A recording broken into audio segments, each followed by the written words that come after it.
कानून व्यवस्था, ये हम सब जानते हैं किस तरह से गुंडा राज होता था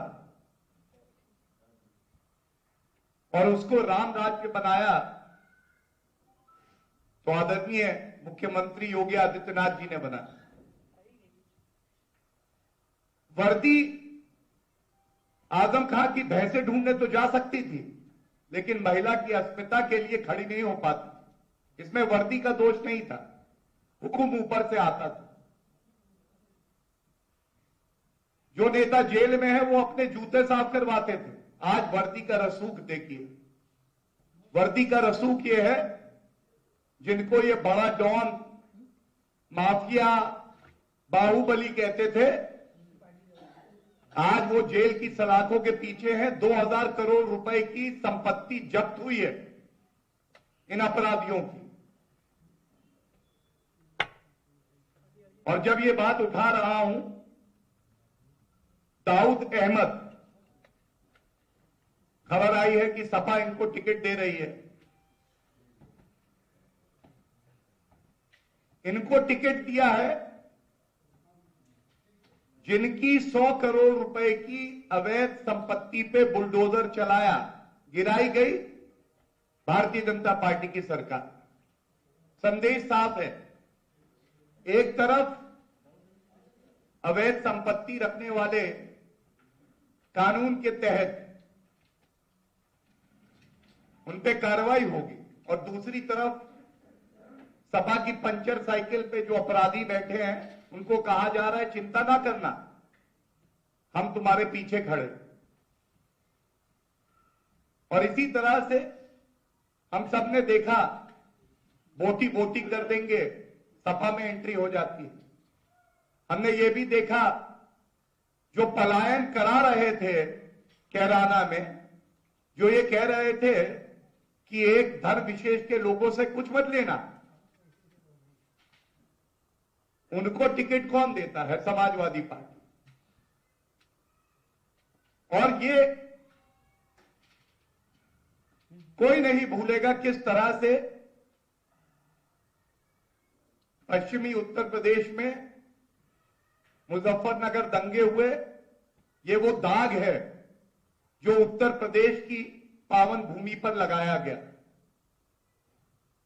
और ये दंगे वो दंगे थे जिसमें जाट समुदाय को भारी ठेस लगी। ठेस क्यों लगी मैं बताता हूं। घर की महिलाओं के साथ दुराचार हो, गलत व्यवहार हो, आरोपी पकड़ा जाए, पुलिस पकड़ ले, सपा के मंत्री फोन करके कहते हैं छोड़ दो क्योंकि जो अपराधी हैं वो तो हमारे धर्म के हैं। और सबसे ज्यादा दुख की बात है, अपराधी अपराधी होता है। मौलाना नजीर थे, उनको चार्टर्ड प्लेन भेजा गया लखनऊ से। चार्टर्ड प्लेन में बैठ के आए और अखिलेश यादव मुख्यमंत्री थे, उनको कालिदास पार्क बुलाया गया और वहां बातचीत हुई। आज ये गर्व से कह सकते हैं कानून का डर है, वर्दी का रसूख है। जो भय का वातावरण था उत्तर प्रदेश में उसको खत्म किया है और किसी की हिम्मत नहीं है कि वो उत्तर प्रदेश में दंगा कर सके। ये बदलाव आया और उत्तर प्रदेश इस बदलाव का साक्षी है।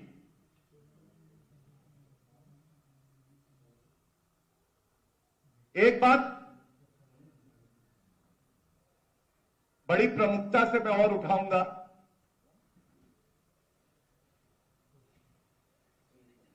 कोई विपत्ति आए, महामारी आए तो ये परीक्षा होती है मुख्यमंत्री की।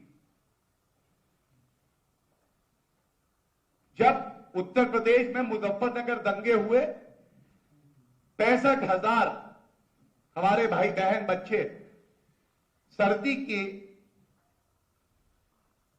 दिनों में टेंट के नीचे थे, पलायन हो रहा था। और एक मुख्यमंत्री का दायित्व तो यह है कि दुख बांटे, सुनिश्चित करे कि जो पीड़ित परिवार है वो घर जा सके। लेकिन उस वक्त अखिलेश यादव जी सैफई महोत्सव में आनंद ले रहे थे और इसके विपरीत कोविड की महामारी आती है। उत्तर प्रदेश के कर्मठ कर्तव्य परायण मुख्यमंत्री योगी आदित्यनाथ जी ये सुनिश्चित करते हैं कि हर घर तक मुफ्त में। और यहां पर बीजेपी प्रवक्ता गौरव भाटिया को सुन रहे थे आप, जिन्होंने यह दावा किया है कि एक बार फिर उत्तर प्रदेश में भाजपा की सरकार ही आएगी। अब आपको सीधे ले चलते हैं दिल्ली, जहां पर प्रधानमंत्री नरेंद्र मोदी एनसीसी कैडेट के कार्यक्रम में शामिल हुए। Parade commander senior under officer Jitesh Singh Dingar Cariappa ground की ये तस्वीरें हैं जहां पर परेड की सलामी ले रहे हैं प्रधानमंत्री Narendra Modi. The Guard of Honor is being presented by 4 contingents of the National Cadet Corps and is being led by Senior Under Officer आप तस्वीरों में भी देख सकते हैं, उन्होंने पगड़ी लगा रखी है। The Prime Minister is piloted on the left by Senior Under Officer Anchani Hira Barua from the Northeast Directorate and on the right by Senior Under Officer Nancy Subriya from the Jammu and Kashmir Ladakh Directorate. माननीय प्रधानमंत्री श्री नरेंद्र मोदी को guard of honour पेश किया जा रहा है। NCC के तीनों विंग्स और छात्राओं का विंग यहां पर उपस्थित। छात्राओं के सेना विंग का नेतृत्व महाराष्ट्र निदेशालय की सीनियर अंडर ऑफिसर सोनाली विकास पाटिल द्वारा किया जा रहा है। नौसेना के दल का नेतृत्व राजस्थान निदेशालय के कैडेट शिंबूराम चौधरी कर रहे हैं। वायुसेना के दल का नेतृत्व महाराष्ट्र निदेशालय के senior under officer Raghavendra Singh द्वारा और सेना के दस्ते का नेतृत्व राजस्थान निदेशालय के junior under officer Yuvraj Singh द्वारा किया जा रहा है।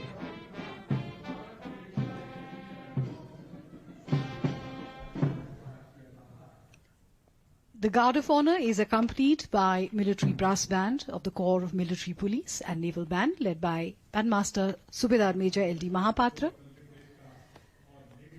The Honorable Prime Minister being escorted to the saluting days.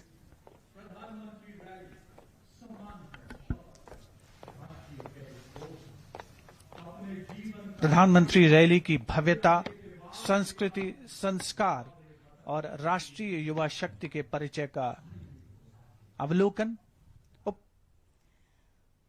और ये दिल्ली के आपको करियप्पा ग्राउंड की सीधी तस्वीरें हम दिखा रहे थे, जहां पर प्रधानमंत्री नरेंद्र मोदी एनसीसी कैडेट के कार्यक्रम में शामिल हुए, उनको गार्ड ऑफ ऑनर दिया गया। और अब बात करेंगे पश्चिम विजय का बीजेपी प्लान। बरेली में आज हैं जगत प्रकाश नड्डा जी, जो कि आज बरेली से चुनाव की हुंकार भरेंगे। बीजेपी राष्ट्रीय अध्यक्ष जेपी नड्डा का बरेली दौरा है। फरीदपुर में जेपी नड्डा करेंगे क्षेत्र में जनसंपर्क। बरेली में आज जेपी नड्डा की हुंकार। बीजेपी राष्ट्रीय अध्यक्ष जेपी नड्डा का बरेली दौरा है।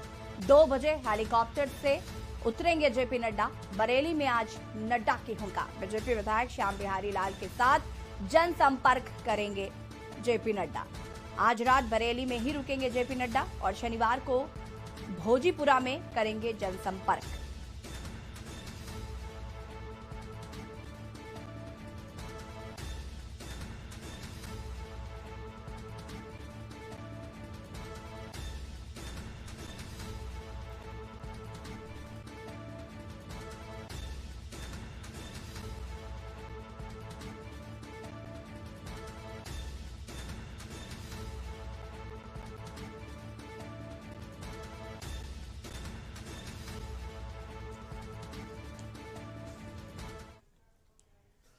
पश्चिमी उत्तर प्रदेश में पहले और दूसरे चरण में चुनाव होने हैं। इसलिए पूरे इलाके में सियासत भी गरमाई हुई है। ये पूरा इलाका किसान आंदोलन की वजह से प्रभावित रहा है। माना जा रहा है कि बीजेपी के लिए इस बार यहां से राहें आसान नहीं होने वाली हैं। पश्चिमी उत्तर प्रदेश की जब भी बात आती है तो जाट और मुसलमानों की जरूर बात की जाती है, क्योंकि दोनों की आबादी यहां अच्छी खासी है। इसलिए गृह मंत्री अमित शाह मथुरा दौरे पर रहे और इसके साथ ही पश्चिमी यूपी को साधने की कोशिश कर रहे हैं। सीएम योगी मथुरा तो जेपी नड्डा बरेली में डोर टू डोर कैंपेन करेंगे। आगरा में डिप्टी सीएम केशव प्रसाद मौर्य और अलीगढ़ में दिनेश शर्मा कमान साध रहे हैं। आपको बता दें ये सभी बीजेपी के स्टार प्रचारक भी हैं। बरेली में आज जेपी नड्डा भरेंगे हुंकार, तो वहीं मथुरा में अमित शाह और आगरा में केशव प्रसाद मौर्य और अलीगढ़ में दिनेश शर्मा और मेरठ में मुख्यमंत्री योगी आदित्यनाथ। और इसी खबर पर ज्यादा जानकारी के लिए हमारे संवाददाता राजू शर्मा मेरठ से लाइव जुड़ चुके हैं। रामानुजानंद संवाददाता हैं हमारे साथ जुड़ चुके हैं जो कि शाहजहांपुर से हैं। शानू कुमार संवाददाता बरेली से हमारे साथ जुड़ चुके हैं। सबसे पहले मैं आऊंगी राजू आपके पास। मेरठ की अगर हम बात करें तो आज जेपी नड्डा का मेरठ दौरा है, क्या कुछ जानकारी है इसको लेकर? मैं आपको बता दूं मैडम कि 12:30 बजे का समय मुख्यमंत्री योगी आदित्यनाथ जी का है। वो सबसे पहले पुलिस लाइन पे आए हेलीकॉप्टर जी सबसे पहले 12:30 बजे वो पुलिस लाइन में हेलीकॉप्टर से आएंगे। वहां से कार्डवाला जिला अस्पताल का निरीक्षण करने के लिए जिला अस्पताल पहुंचेंगे और यहाँ पर कोविड वार्ड का निरीक्षण करेंगे। ऑक्सीजन प्लांट बनाया गया उसका निरीक्षण करेंगे। साथ ही स्वास्थ्य संबंधित सभी जो योजनाएं हैं उससे संबंधित अधिकारियों को आवश्यक दिशा निर्देश देंगे।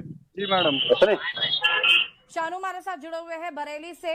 शानू, बरेली में आज जेपी नड्डा का दौरा है, जनसंपर्क करेंगे, क्या कुछ जानकारी है उसको लेकर?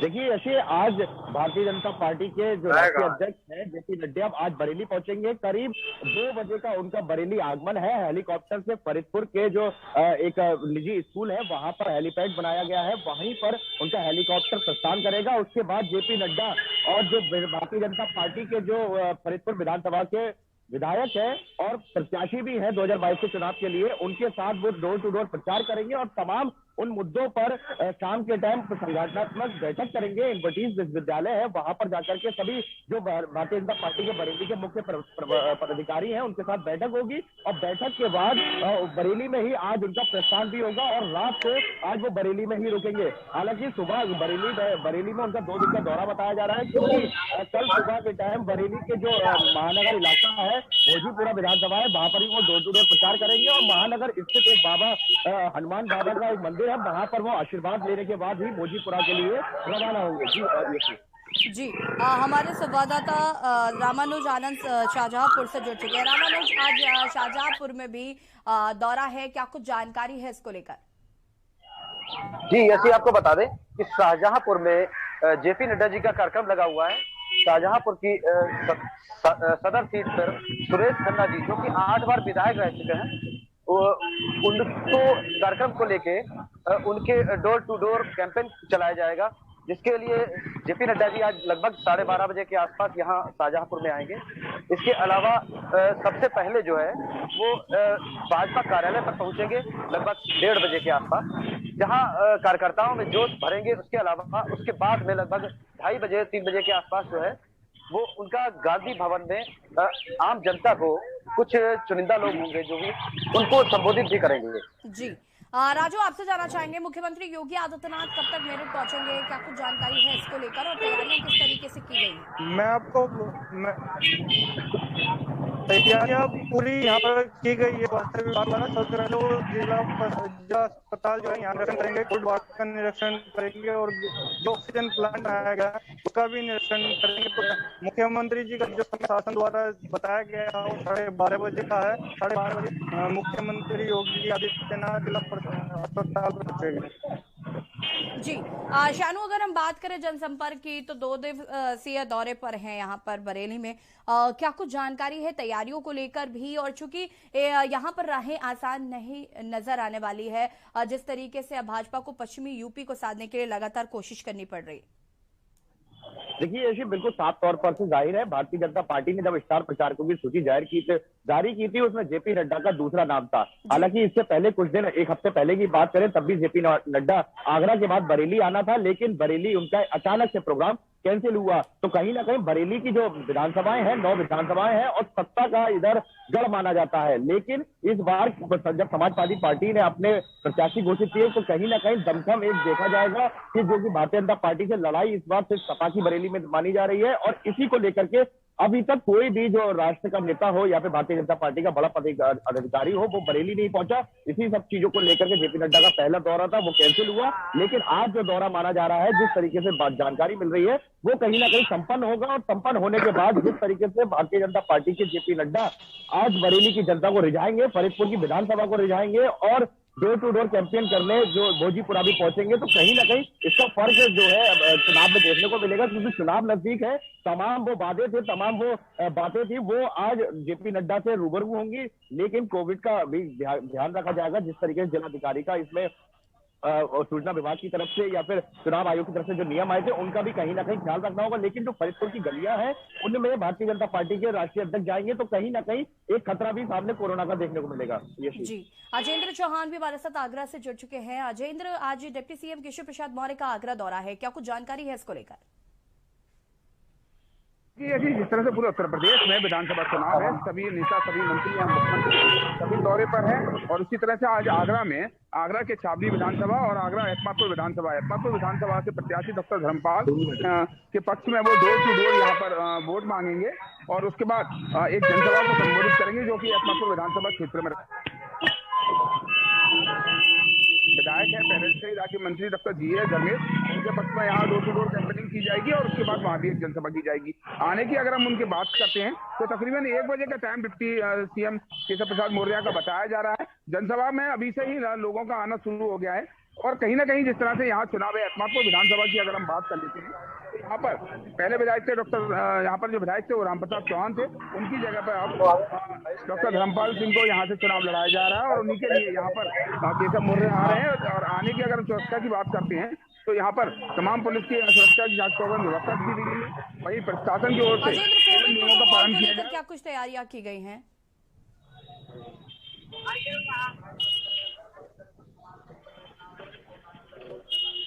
अजेंद्र, कोविड प्रोटोकॉल को लेकर क्या कुछ तैयारियां की गई?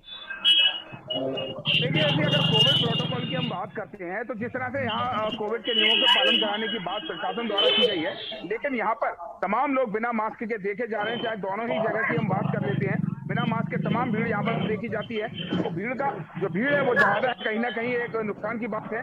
लेकिन अभी ये चुनाव में कोरोना एक तरफ रख दिया गया है क्योंकि अगर सिर्फ लोगों को नजर आ रहा है तो चुनाव नजर आ रहा है, रैलियां नजर आ रही हैं, जनसभाएं नजर आ रही हैं। और वहीं दूसरी ओर अगर हम नेताओं की बात कर लेते हैं तो नेता भी इस बात से अछूते नहीं है। तमाम यहाँ देखा गया कि तमाम भीड़ यहाँ पर हजारों की भीड़ बुलाई जाती है, किसी भी जगह पर यहाँ प्रोग्राम हो रहे हैं, चाहे वो पार्टी को वो जनसभा अपनी जो रैलियां निकालते हैं, door to door campaigning daily सभी जो प्रत्याशी हैं वो कर रहे हैं। वहां पर कोई भी कोविड नियमों का पालन नहीं हो रहा है।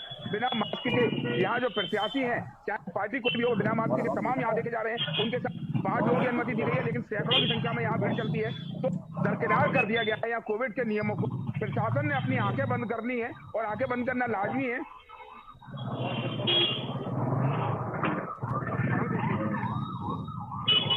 ठीक है अजेंद्र, शाहजहांपुर से हमारे संवाददाता रामानुज हमारे साथ लगातार जुड़े हुए। रामानुज, अगर कोविड प्रोटोकॉल की बात करें तो वहां पर कोविड प्रोटोकॉल के लिए किस तरीके से तैयारियां की गई? जैसे आपको बता दें कि प्रशासन लगातार कोविड के नियमों का पालन करने की बात कर रहा है। तो प्रशासन के हिसाब से लगातार जो है बैठक में भी कोविड प्रोटोकॉल किया जाएगा, लेकिन यहाँ पर कहीं भी कोविड प्रोटोकॉल जैसी कोई भी बात सामने नहीं आ रही है। जत्थे भीड़ कार्यकर्ता वहां पर पहुंच रहे हैं और बैठने के लिए वैसे तो अलग अलग स्थान बनाए गए हैं, लेकिन कोई भी कोविड प्रोटोकॉल के हिसाब से कोई पालन होता नहीं दिख रहा है। ठीक है, आप सभी का बहुत बहुत शुक्रिया तमाम जानकारी के लिए। बता दें आपको कि आज बीजेपी के राष्ट्रीय अध्यक्ष जेपी नड्डा का भी दौरा है, साथ ही साथ मुख्यमंत्री योगी आदित्यनाथ का भी दौरा है, डिप्टी सीएम केशव प्रसाद मौर्य का भी आज दौरा है और पश्चिमी यूपी को साधने की पूरी कोशिश कर रही है भाजपा। बरेली में जेपी नड्डा का दौरा है, मथुरा में केंद्रीय गृह मंत्री अमित शाह का दौरा था, आगरा में केशव प्रसाद मौर्य, मेरठ में मुख्यमंत्री योगी आदित्यनाथ और अलीगढ़ में डिप्टी सीएम दिनेश शर्मा।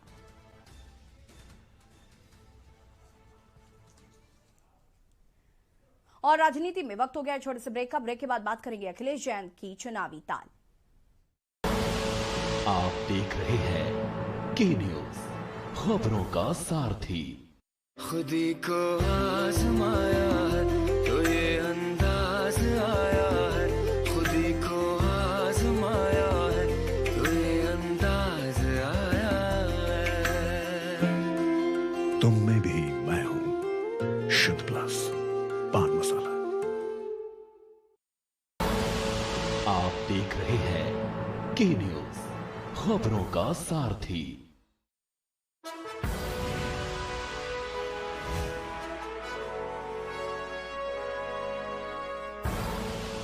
आप देख रहे हैं के न्यूज, खबरों का सारथी। सड़क से संसद तक होगा चिंतन, मैं करूंगा राजनीति का समुद्र मंथन। बात गांव की पंचायत से लेकर देश की सियासत तक मैं लेकर जाऊंगा आपको हर मुद्दों की तह तक। जनता के मुद्दों से रास्ता है हमारा, आईना सच का दिखाना जज्बा है हमारा। मैं उठाऊंगा आपकी आवाज, सरकार से करूंगा आपके सवाल। सरकार के दावों की होगी पलटा, मैं बताऊंगी आपको खबरों का आंखों देखा हाल। हर तरफ है सियासत का नजारा, तैयार हो चुका है चुनावी अखाड़ा। जनता के मुद्दों को उठाते हैं हम, हकीकत से रूबरू करवाते हैं हम। खबरों की तह तक जाते हैं हम, देश दुनिया की खबर लाते हैं हम। मैं करूंगी सबके हक और हुकूक की बात, खोलूंगी सियासत के नए नए राज। आपकी कसौटी पर उतरेंगे खरे, हम हैं खबरों के सारथी। आप देख रहे हैं के न्यूज, खबरों का सारथी।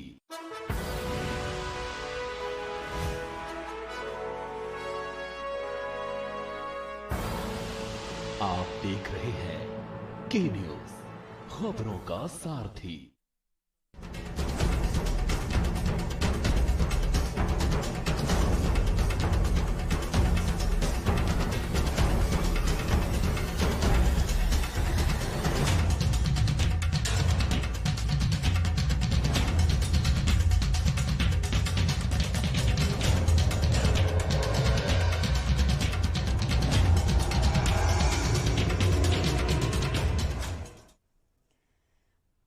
ब्रेक के बाद एक बार फिर से आप सभी का स्वागत है और अब बात करेंगे अखिलेश जैन की चुनावी ताल। 31 जनवरी को नामांकन करेंगे सपा सुप्रीमो अखिलेश यादव। करहल सीट पर अखिलेश यादव करेंगे नामांकन। सपा के दिग्गज नेता नामांकन में मौजूद रहेंगे। करहल सीट पर अखिलेश यादव करेंगे नामांकन। करहल सीट पर अखिलेश यादव करेंगे नामांकन। अखिलेश यादव आपको बता दें कि इस बार लड़ेंगे विधानसभा चुनाव। सपा के दिग्गज नेता नामांकन में मौजूद रहेंगे।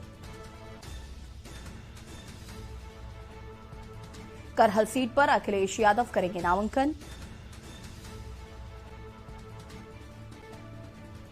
31 जनवरी को नामांकन करेंगे सपा सुप्रीमो।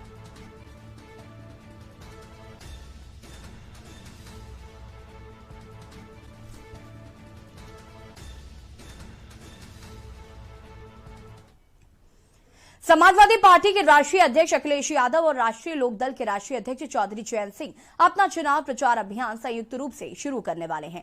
दोनों ही नेता मेरठ गॉडविन होटल में 3:30 बजे संयुक्त प्रेस वार्ता की करेंगे और प्रेस वार्ता की जानकारी सपा जिलाध्यक्ष राजपाल सिंह ने दी। उन्होंने बताया कि मुजफ्फरनगर से लौटते समय यह प्रेस वार्ता रखी गई है। पहले दोनों नेताओं ने मुजफ्फरनगर को ही चुना था, लेकिन गुरुवार शाम को इस पर मेरठ को भी शामिल कर लिया गया है। बता दें कि सभी पार्टियों की नजर इस समय पश्चिमी यूपी पर है और इसी विषय को लेकर अखिलेश और जयंत वेस्ट यूपी को साधने की कोशिश कर रहे हैं। वही वेस्ट यूपी में भाजपा नेता ताबड़तोड़ दौरे कर रहे हैं और यही कारण है कि दोनों ही नेता उसी का जवाब देने की कोशिश में हैं।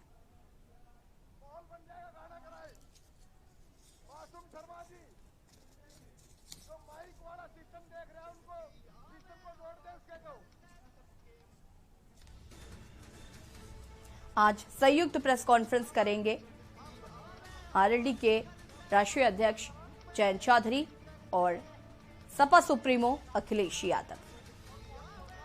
पश्चिमी यूपी को साधने की कोशिश हर सरकार कर रही है, चाहे वो हर राजनीतिक दल कर रहे हैं, चाहे वो भाजपा हो, चाहे वो समाजवादी पार्टी हो।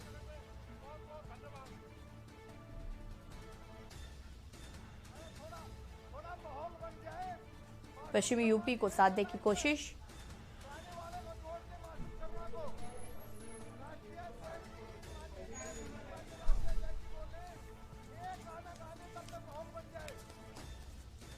पश्चिमी यूपी को साधने की कोशिश, वेस्ट यूपी पर अखिलेश और जैन की रणनीति। आज संयुक्त प्रेस कॉन्फ्रेंस करेंगे अखिलेश यादव और जयंत चौधरी।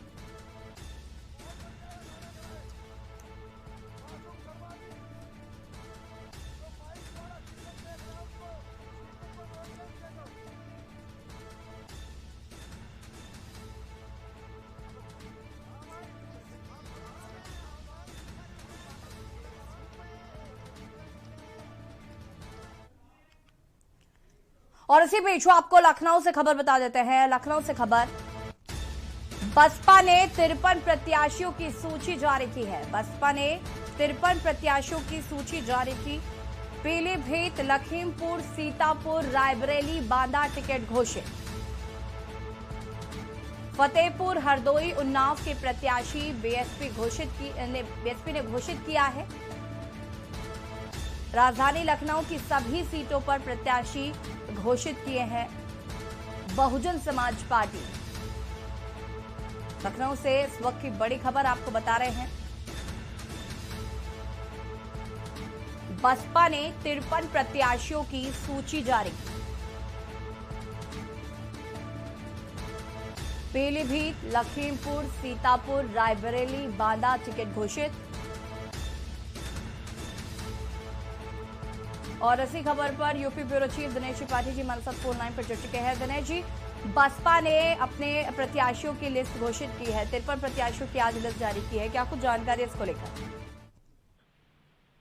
जी, आपको बता दें कि बहुजन समाजवादी पार्टी की सुप्रीमो मायावती ने आज लखनऊ राजधानी सहित 53 प्रत्याशियों की सूची जारी की है, जिसमें पीलीभीत, लखीमपुर, रायबरेली, बांदा, फतेहपुर, हरदोई, उन्नाव इस सभी जनपदों के करीब 53 प्रत्याशियों की सूची जारी की है। बहुजन समाजवादी पार्टी लगातार जिस तरह से अपने प्रत्याशियों की सूची नहीं कर रही है, संगठन बसपा सुप्रीमो इस बार खुद अपने एक प्रत्याशियों से मुलाकात करके उनके फीडबैक लेके सुप्रीमो अपने प्रत्याशियों की सूची जारी कर रही है। लखनऊ सहित करीब 8 से 10 जनपदों के 53 प्रत्याशियों की सूची उन्होंने जारी किया है, जिसमें आपको बता दें कि बहुजन समाजवादी पार्टी ने लखनऊ के मलिहाबाद से जगदीश रावत, बक्सी का तालाब से सलाउद्दीन सिद्दीकी, सरोजनी नगर से मोहम्मद जलील खान, लखनऊ पश्चिम से कायम रजा खान, उत्तरी से मोहम्मद सरवर मलिक और पूर्वी से आशीष कुमार सिन्हा, मध्य से आशीष चंद्र श्रीवास्तव, लखनऊ कंठ से अनिल पांडे, मोहनलालगंज से देवेंद्र कुमार सरोज सहित ऐसे 53 प्रत्याशियों की सूची जारी की है, जो जातीय समीकरण में एकदम पूरी तरह से फिट बैठ रहे हैं। उनके फीडबैक लेने के बाद बहुजन समाजवादी पार्टी की सुप्रीमो मायावती ने इन प्रत्याशियों की सूची जारी की है। हालांकि एक बात और बड़ी बात बता दूं कि बहुजन समाजवादी पार्टी इस बार जातीय समीकरण को भी पूरी तरह से साधने की कोशिश कर रहे हैं और मायावती अभी तक के जितने प्रत्याशी उतारे हैं विधानसभा वाइज, उसमें ये जाति समीकरण को एकदम पूरी तरह से फिट बैठाकर ही उन्होंने जारी किया। उसी तरह से आज लखनऊ सहित 53 जो प्रत्याशी जारी किया। लखनऊ कैंट की बात करेंगे तो ब्राह्मण बाहुल क्षेत्र, जनरल कास्ट के लोग ज्यादा हैं, उसके लिए अनिल पांडे, ऐसे ही सभी विधानसभा के प्रत्याशियों की सूची उन्होंने जाति वाइज जातीय समीकरण को एकदम पूरी तरह से साधते हुए उन्होंने दिनेश जी बिल्कुल देखना होगा कि बसपा की ये रणनीति कितना काम करती है। फिलहाल आपका बहुत बहुत शुक्रिया तमाम जानकारी के लिए। और बता दें आपको कि बसपा ने अपने 53 प्रत्याशियों की सूची जारी की है, जिसपे जातीय समीकरण को ध्यान में रखते हुए ये सूची जारी की गई है। और राजनीति में फिलहाल इतना ही। देखते रहिए के न्यूज़ इंडिया। नमस्कार।